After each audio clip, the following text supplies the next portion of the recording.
Yashodanandana Braja Janaranjana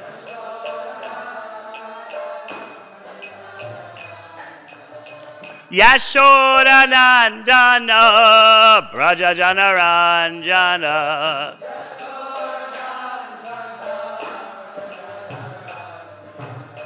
Jamuna Tira Vanachari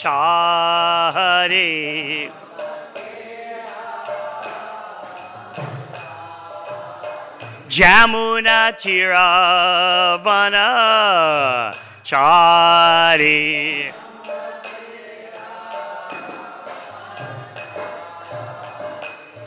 Jairadha Madhava Kunja Bihari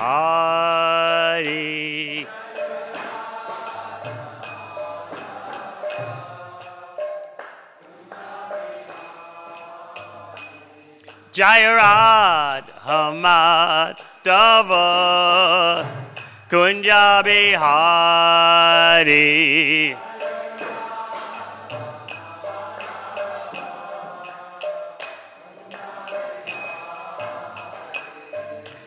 Gopi Janabalaba Girid Badadari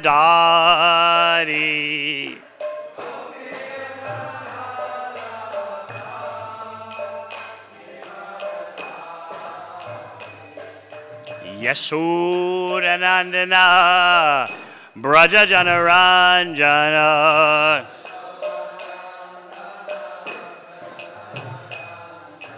Yashodanandana Braja Janaranjana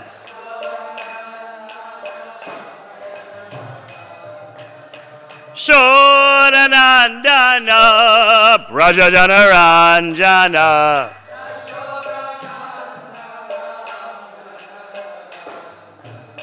Jamuna Tira Vanachari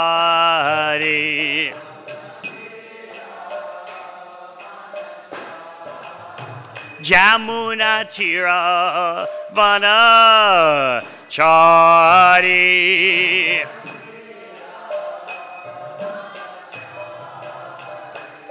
Jairadha Madhava Kunja Bihari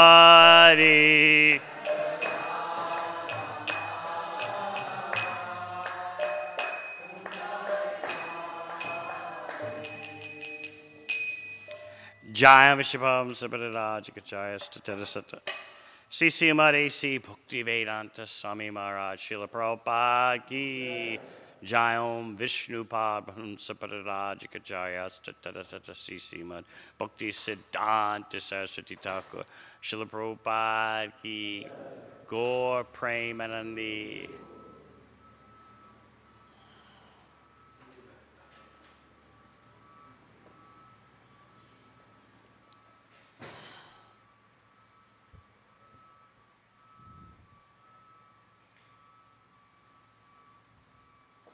Om Namo Bhagavate Vasudevaya.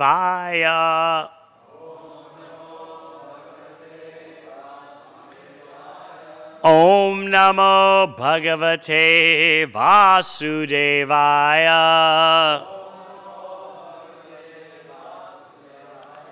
Om Namo Bhagavate Vasudevaya.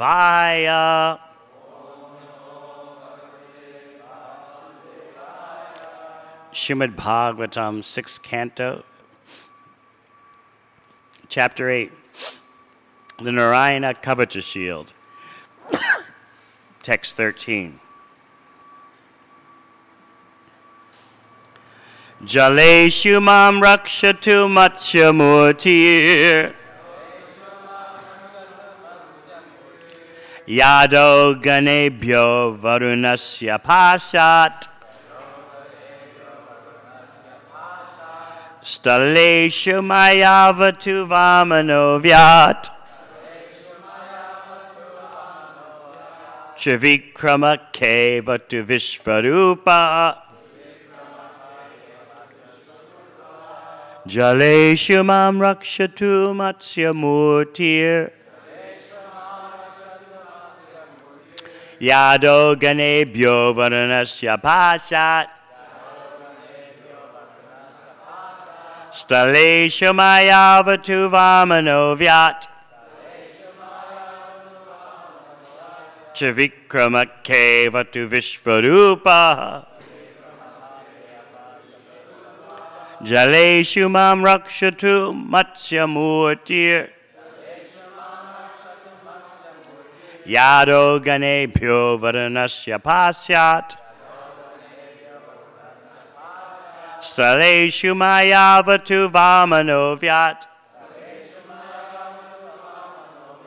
Chavikrama vatu vishvarupa.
Vaishnavis.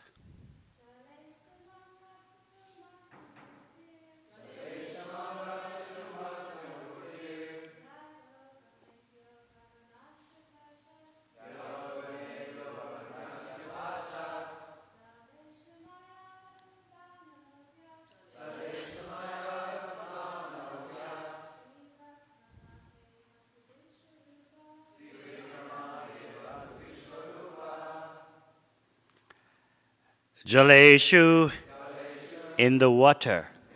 Mam, me. Rakshatu, protect. Matsyamurti, the Supreme Lord in the form of a great fish. Yada ganebhya, from fierce aquatic animals. Varunasya, of the demigod known as Varuna. Pasyat, from the arresting rope. Staleshu, on the land. Maya Vatu, the merciful form of the Lord as a dwarf. Vamana, named Vamanadev. Avyat, may he protect. Trivikrama, whose 3 gigantic steps took the 3 worlds from Bali. K, in the sky. Avatu, may the Lord protect. Vishvarupa, the gigantic universal form.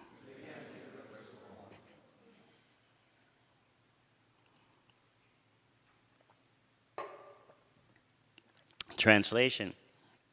May the Lord, who assumes the body of a great fish, protect me in the water from fierce animals that are associates of the demigod Varuna. By expanding his illusory energy, the Lord assumed the form of the dwarf Vamana May Vamana protect me on the land. Since the gigantic form of the Lord, Visvarupa, conquers the three worlds, may he protect me in the sky. Purport. This mantra seeks the protection of the Supreme Personality of Godhead in the water, land, and sky, in his incarnations as the fish, Vamanadev, and Vishvarupa. Om Agana Timirandasya Gananjana Shalakaya Chakshurun Militam Yena Tasmai Shri Guruve Namaha. Jai Sri Krishna Chaitanya Prabhu Nityananda Shri Advaita Gadadha Sivasati Gaur Bhakta Vrinda. Hare Krishna, Krishna Krishna, Hare Hare, Hare Rama, Rama Rama, Hare Hare. Why should we not seek protection when this world is a dangerous place? Because of the covering of illusory energy, we see this world as a place for fulfillment and gratification. This mistaken vision causes us so many problems. The essential aspect of the bhakti process to get us going in terms of reviving our original spiritual life is to get us to understand that the purpose of this world is not enjoyment. The material energy, in the form of its manifestation as the material world, is there to deviate us from self-realization. That is the purpose of material existence. But we see differently.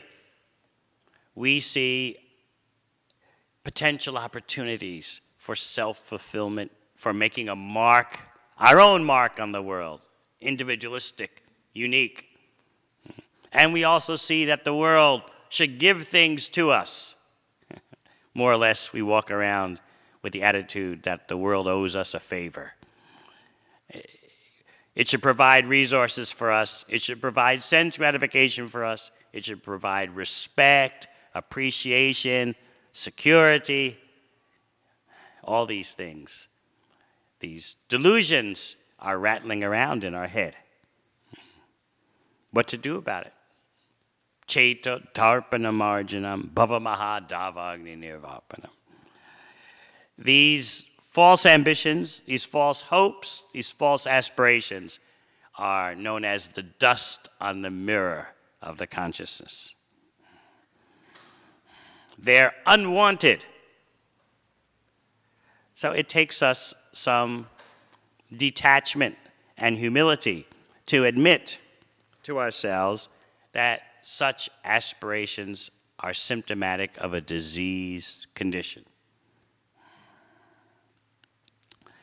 Param Vijayate Sri Krishna Sankirtanam. The complete victory. Param Vijayate, not partial victory. This world is full of partial victories, and that's what gets your hope up high. A few moments of so-called happiness, which are actually just relief from distress. We're so desperate for relief from distress that we call those moments happiness. So just give us a few moments of happiness and we think that is Param Vijayate. I had a few moments of happiness. Or I remember last summer when I was happy. I remember the relationship before, the one that I have now. There was some happiness. So on and on and on it goes. Partial victories only. And those partial victories are very deadly because they make us attached. We're so miserly, we become attached to partial victories and refuse to focus our energies on the complete victory, Param Vijayate, the supreme victory. In other words, nothing is left untouched in the complete victory of Lord Chaitanya's Sankirtan movement. That complete victory begins with cleansing the mirror of the heart of the dust, the unwanted things. And that complete victory culminates in your being able to see your original constitutional position in the purified mirror of your consciousness. You see a reflection of your swarup on the fully cleansed mirror of your consciousness. So from getting rid of the dust on the mirror to actually seeing yourself in your original relationship with Krishna, all that is the complete victory. Param Vijayate, Sri Krishna Sankirtan. So let us think, again, how we are bought off with partial victories. If the economy is good for a few years, we think, oh, very nice. If we're healthy for a few years, oh, this is very nice. We have been reduced to such a kripana position, miserly position, by the merciless material energy. But in our madness, we think the material energy has some bounty for us. It has some benedictions to offer us.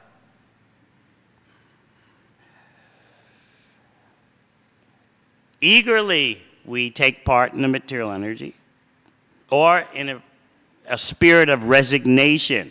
Well, there's nothing else better to do, so you might as well gratify your senses.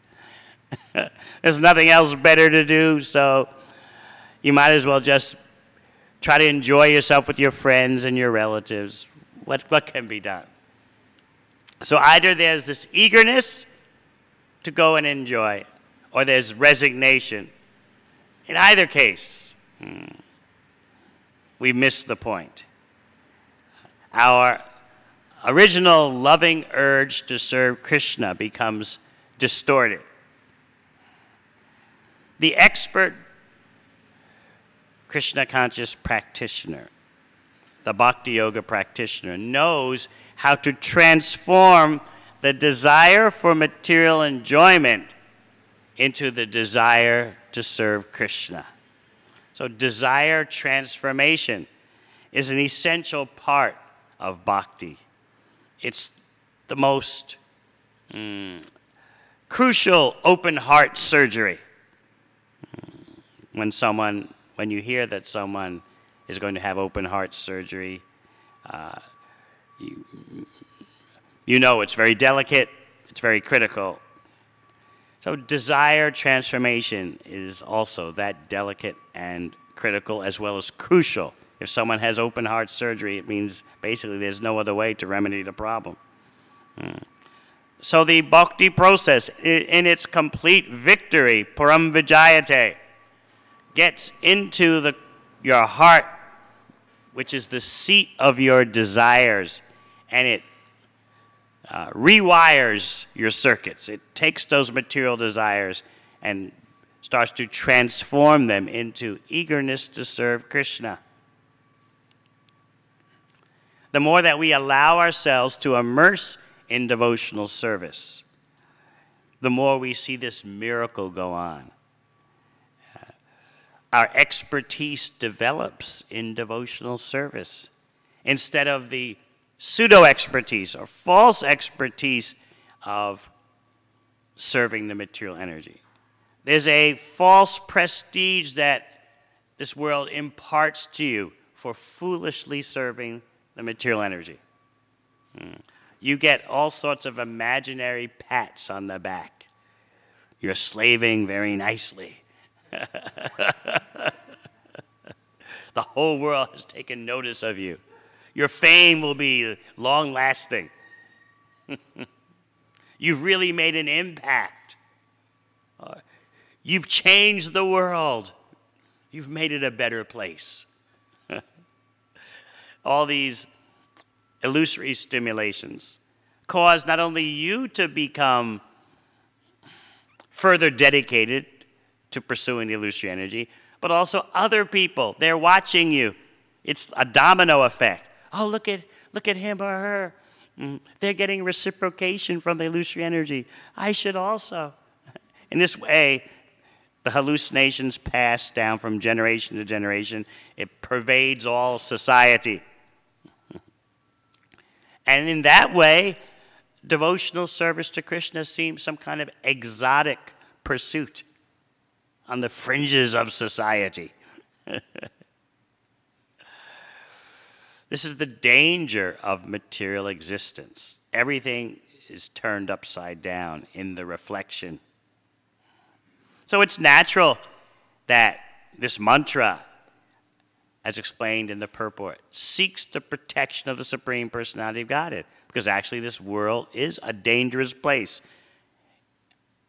In the water, on the land, in the sky.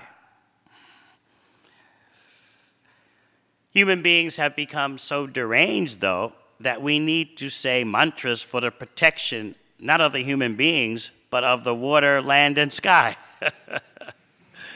Because human beings have become the only animals that destroy their own habitat. How has that happened? The more that you reject Krishna's instructions how to live, the more deranged you become. That is being proved these days.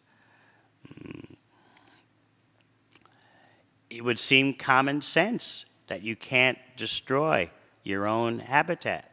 You can't destroy your own food supply, water supply, nature that you're dependent on. But this is happening. So who could have dreamed that there'd be such a destructive human tendency manifesting? Therefore, in a real human civilization, yes, you seek protection of the Supreme Personality of Godhead in all aspects of your situation. But now we have to pray to Krishna, please protect the world, please protect the earth from human beings. This is the situation. Varunadev is Lord of the oceans and seas. In Vrindavan, Nanda Maharaj, he went to bathe in the water of the Jamuna. In the morning, it turned out, from some point of view, it was the wrong time. You see, from the viewpoint of good karma, life is a very intricate affair, balancing the sinful activities with pious activities. There's so many intricacies for rules and regulations. So the one servant of Varuna thought that Nanda Maharaj, Krishna's eternal father, had made a mistake and had entered the water for bathing, something to do with, some intricacy to do with Ekadasi and Dwadasi. And so the servants of Varuna arrested Nanda Maharaj. These intricacies of Ekadasi and Dwadasi, sometimes devotees, they like to get into that.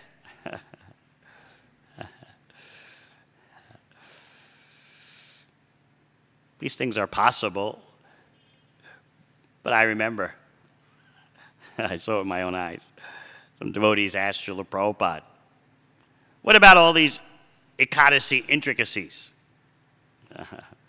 The precise rituals, the intricate rituals. Oh, was Srila Prabhupada's response? What's the use in all that? My disciples can't even chant 16 rounds and follow the four regular principles.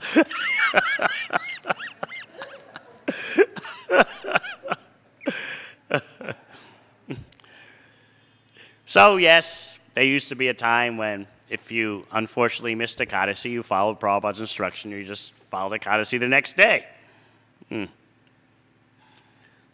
I know Pandava Nirjala is coming. I'm not discouraging anyone from soldiering on in that way. But Prabhupada's formula, I guess you could say we were very simple and unadvanced back then, so you said, you miss Ekadasi, you follow the next day. We didn't know so much at all about breaking Ekadasi at precisely the next time, the right time on the next day for Dwadasi. We didn't know all about that. So anyway, in Vrindavan, these ritualistic intricacies certainly take a back seat. And Nanda Maharaj was bathing. Actually, though, it turned out, from a technical point of view, he was right. In other words, you can always wrangle about these technicalities. But the main thing is he's Krishna's father. So he was arrested and brought to the kingdom of Varuna. And what was Varuna's response? He seated Nanda Maharaj on a throne to worship him. Meanwhile, on the land, the word spread. Nanda Maharaj entered into the water, and he didn't come out. So everyone called for Krishna. And Krishna came and went into the water to Varuna's kingdom, Varuna's headquarters. Varuna's response was that, now my body has become successful. The fact that I have a material body is now successful because I'm seeing Krishna. He's come to my abode. My goal in life has been achieved. Varuna just wanted a chance, an opportunity to see Krishna. He offered some prayers to Krishna. Whenever we come in the presence of the Lord, we should offer some prayer. So Varuna prayed that there is not one single trace of the illusory energy within your form. And then he asked for forgiveness for his servant. He said, my servant is ignorant, doesn't understand. You don't arrest Nanda Maharaj.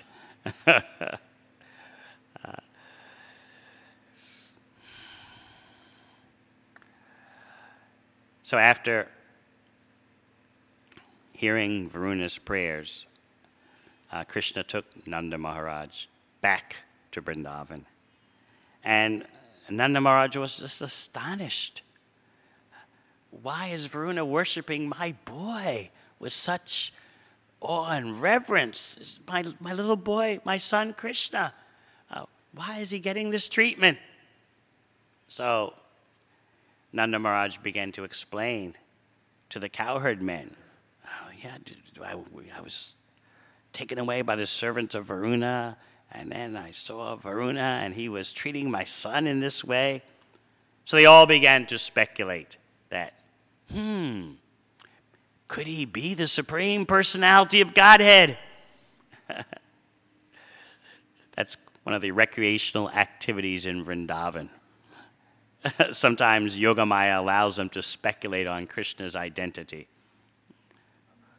Who could he be? Is he an ordinary boy? Is he a demigod? Is he the Supreme Personality of Godhead? Then they momentarily hit on that conclusion. He could be the Supreme Personality of Godhead. And you know what that means? That means that he knows our destination in the future. Will we attain the supreme abode? They began to question themselves. We could really be into something big.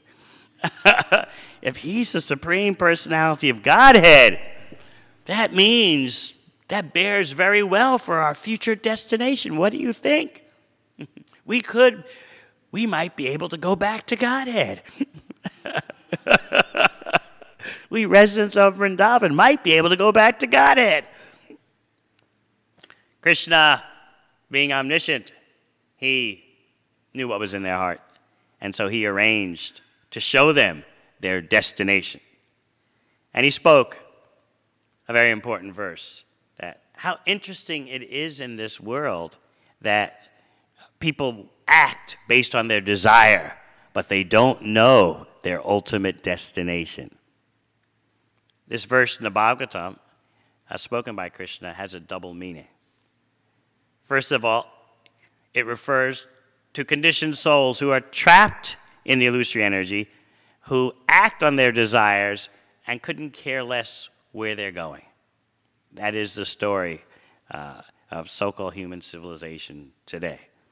They don't even care about the immediate effects of their activities anymore. What to speak of the next life? So this is madness, as you know. Lord Vrishabdev says, Nunam pramata kurute vikarma, yet indriya pritya apranoti. When you consider sense gratification the goal of life, you become mad. And in that madness, you commit all kinds of vikarma, sinful activity.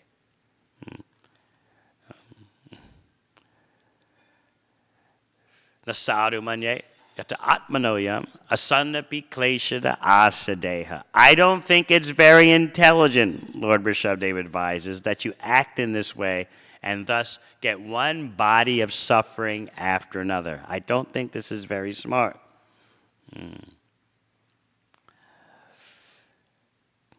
Bhakti is destination consciousness. In pursuing the ultimate destination, our very present becomes transformed. It's not that we are simply sacrificing for some future goal way in the future and there are no effects now. No, the amazing thing about bhakti is in your endeavor to achieve the highest result in the future, you also get the highest situation now. Devotional service now and devotional service in the future. Chanting Hare Krishna now, chanting Hare Krishna in the future. At all stages of devotional development, from Shraddha to Prem, from when you first have some attraction to Krishna. Oh, this bhakti process looks interesting. There might be something there. From that stage all the way to pure love of Krishna, the chanting of Hare Krishna remains prominent. So we are chanting Hare Krishna now, and the goal is to chant more Hare Krishna. So we're not just sacrificing for the future, and meanwhile our present is very bleak. No. Because we are sacrificing for the ultimate destination, our present existence also becomes ultimate. This is bhakti mysticism.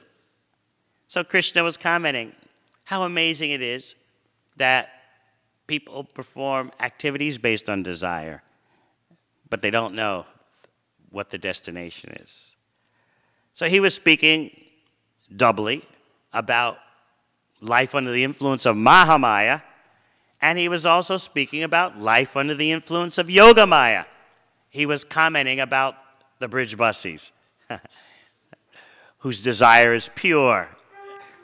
The pure desire that they are acting upon is simply to satisfy Krishna's senses. So the same words that applied to those illusion also applied to these pure devotees of the Lord in Vrindavan. They're acting on desire and they don't know their destination. They don't worry, is Krishna God or not? But in this case, inspired by Yogamaya, just to create flavors in Krishna's pastimes, they were wondering, will we go back to Godhead? Could Krishna be the Supreme Personality of Godhead? That means we're really in a prime position for going back to Godhead if he's the Supreme Personality of Godhead. So Krishna decided to show them their future. And he had them submerge in a particular lake. And it's the same lake that Akrura brought Krishna and Balaram to on their way to Mathura. So when they submerged in the lake, they saw First of all, the Brahman effulgence, and then they saw Krishna's own personal planet. And their reaction was, it's amazing.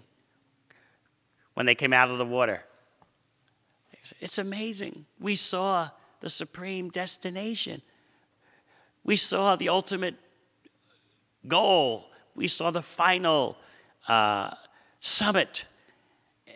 And the interesting thing is, it looks just like our Vrindavan.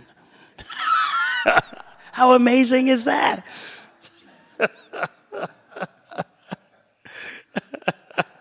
The ultimate destination looks just like our home. Would you believe that? So in this way, Krishna both educated them and also was having some fun. Varuna got his darshan. He was so thankful for that. In what looked like a dangerous situation, Nanda Maharaj being arrested by the servants of Varuna actually turned out another way.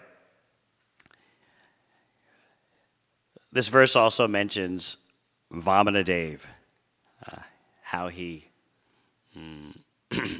covered the universe with 3 steps, Trivikrama. Vamanadev, as everyone knows, in response to Bali Maharaj's offer of charity, just asked for 3 steps of land. First, he glorified Bali Maharaj's family. No one in your family has ever refused to give charity to a brahmana. Your family has great valor. It's got wonderful personalities like Hiranyakashipu and Hiranyaksha. Vamanadev was glorifying them. Hiranyakashipu's anger was inextinguishable. It wasn't just about false prestige. His anger was against Vishnu. How great it was his anger. It was extraordinary. So Vamanadev was glorifying the anger of Hiranyakashipu. He would never give up. He would chase after Vishnu everywhere. Finally, Vishnu decided to hide within Hiranyakashipu. He entered through his nostril. So he glorified Hiranyaksha. He glorified Bali Maharaj's father, Maharaj Varochana, who, when asked for his body in charity by the demigods, freely gave it.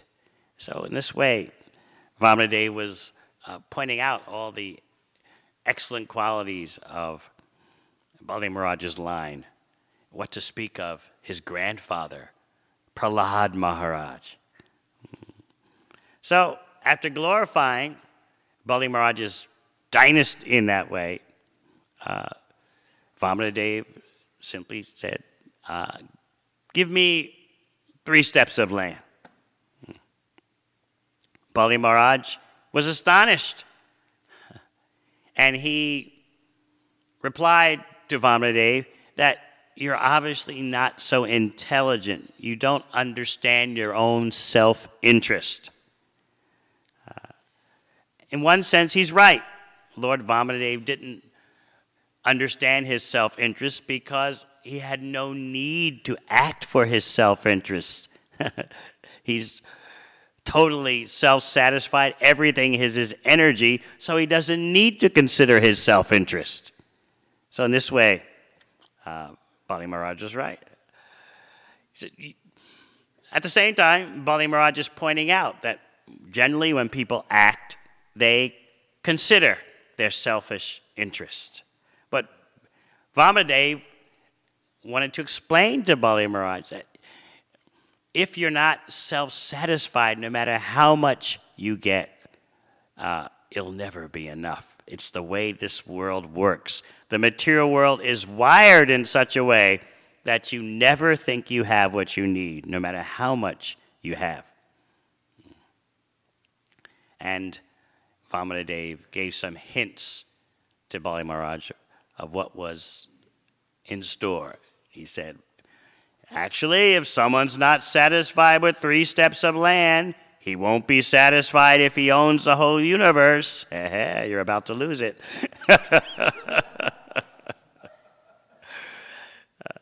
Why did Vamanadev take away the three worlds from Bali if he had no self-interest?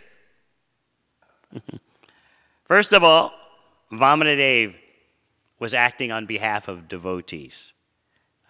Just like devotees sacrifice everything for the Lord also wants to reciprocate and sacrifice everything for the devotees. So Aditi, the mother of the Devas, she was feeling so forlorn due to the absence of her sons, the demigods. They had vacated the heavenly planet. So she was, like any mother, she was feeling distress and separation from her children, but her children were not ordinary, and she's not an ordinary person. Therefore, the Supreme Personality of Godhead personally took up her cause. So to please the devotees, Vamanadev is going to confiscate the three worlds from Bali Maharaj, and also to relieve Bali Maharaj of his attachment. Because even though Bali Maharaj actually is a great devotee, nevertheless, the Lord wanted to make sure that there is not any tinge of material attachment in him. And that is mercy. That's not punishment. You think, oh, if someone would take away my material attachments, I don't know if I'm ready for that. That's a touchy area. But material attachment is a disease. And so the devotee congratulates Krishna on his healing therapy. And Krishna knows just how to do it in the most thorough, expert way. So that's another reason why Lord Vamanadev he confiscated the universe from Bali Maharaj. But then he gave him his own planet, or he gave him a planet where the Lord would be his doorman. So it looks like Krishna is taking away from us things, but we have to learn to see how he's giving. Otherwise, we may develop a grudge in our heart. Oh, I was serving Krishna so in such a surrendered way, and then this happened and that happened. I lost this, I lost that. He took this, he took that. But we need help. Bhakti requires guidance to see how Krishna is giving us. What are the priceless gems that Krishna is giving? Because actually in this material world you lose everything. So our precious material attachments, what is their real value anyway? So Krishna may toy with our material attachments, and we're sensitive about that. Like little kids, you know, one little kid's playing with toys, another little kid comes and takes the toys away, and the kids make a big disturbance, crying and run to their parents. He took my toy truck, he took my toy truck. So we're like that with Krishna. We're very uptight and sensitive when Krishna takes our toys away. But anyone who has a good parent, the parent is giving so much in terms of security, protection, training, education. So what if the mother takes a toy away from her child? Everyone knows that child is getting such nice treatment and maintenance from the parents. Well, similarly, we should appreciate Krishna, whatever he does for us. Vamanadev particularly wanted to lecture Bali Maharaj on how greed destroys people, how greed destroys the world, how you'll never be satisfied by material endeavor. There's no satiation. This principle or this idea of satiation. I have a material desire. If I act on it, then I'll get over it. It's just an idea. It's a dream. It doesn't happen. It's a trick. It's a trap. We see now in the USA, people are working harder and harder and getting less and less, and they can't figure it out. Back in the 50s, it was quite common for any ordinary middle-class family that only the father worked. So then, to fill the gap, because there wasn't enough money that way, due to various economic manipulations. Then the women were pushed into the workforce, so both parents work. That's considered normal these days. Otherwise, it's not possible to make it. Then you get both parents working, both the mother and father working, and it's still not possible. So what next? Increase the hours of the workday. The latest statistics are that in the past 10 or 15 years, Americans are working between 1.5 and 2 hours more than before. So you got both parents working, and they're working longer, and it still doesn't, it's still tense and it's still tight. So what next? Credit cards, pile up debts. So on and on it goes. Srila Prabhupada writes in the purports about Vamanadev and Bali Maharaj that it is a prime contribution of the Krishna conscious movement to teach people how to live simply with minimal desires. That is an art, it's a science, it's a culture. And human civilization has to learn that art of how to live very minimally. Otherwise, they'll never be satisfied. They're on a treadmill, being exploited. It's like here in the USA, 1% of the population has 25% of the national income. So some people are doing extravagantly well. So many others are struggling. But the way they keep you pacified is by saying, you could also be in that 1%. Just keep working. It's the American dream. Others are living extravagantly. You can also. If you try to reduce their extravagance, you'll never have a chance to have extravagance yourself. And that would be worse than death. So in this way, one way or another, whatever your economic system is, whatever your political system is, you end up being exploited. You end up chasing an illusion that you'll be satisfied materially. So in this way, Vamanadev sought to give protection by explaining this to Bali Maharaj. And by his instruction to Bali Maharaj, we can all benefit. So that is better protection than simply protecting the body, protecting our human endeavor, protecting our core purpose in life. So yes, we should seek protection, but we should all understand what full protection is, lasting protection, and not be so focused on trying to preserve the temporary as the all in all in life. These prayers, Narayana Kavacha, are for a particular purpose, but the bhakti yogi, the devotee, understands what is the full meaning of the Lord's protection. Any questions?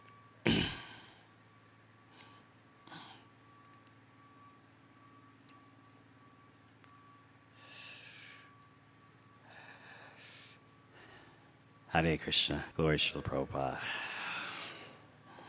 Hare